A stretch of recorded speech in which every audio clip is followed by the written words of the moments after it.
welcome to my channel, Jane of All Trades. We're here in Adobe Premiere Pro 2020 and what we're going to do today is we're just going to do a quick run through of adding graphics to your timeline. This is a really handy thing to do, especially if you're working with your logo, whether your logo is a picture or if it's text. It's a really easy thing to do. So here we have our Jane of All Trades title sequence, and we can take in any of the graphics. So these are graphics that I've already moved in.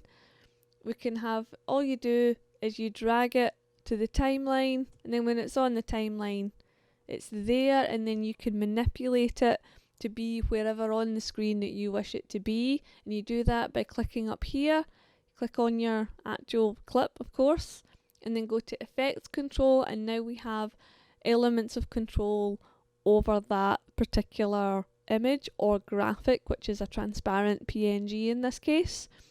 We can change the size because it's clearly too big. We can make it, there we go, 29% of its full size. Position is not that great, so we'll move that over to the left and we'll move it up to the top.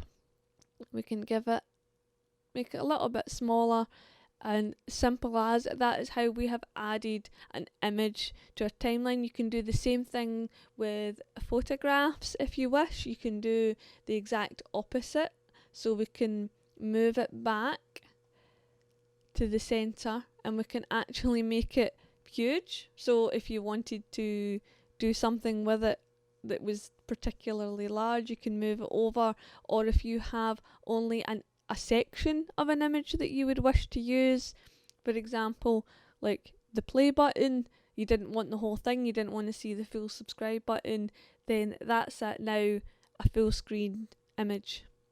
So being able to import either transparent PNGs or photographs, if you're creating a video or a how-to guide and you have a photograph of the finished product, you can easily drop that into the beginning of your video just by doing that, and it just drops in exactly the same as a video file.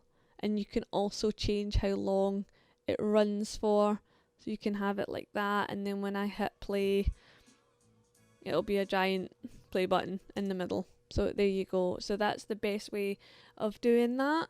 So there you have it, really easy just to import graphics in and then drop them onto your timeline just like you would any clip.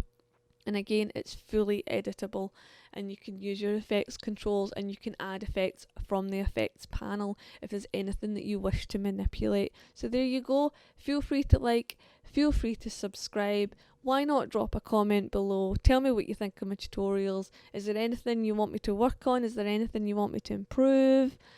Is there anything you want me to make a tutorial on? Feel free to drop it below. Thanks for watching and goodbye as always.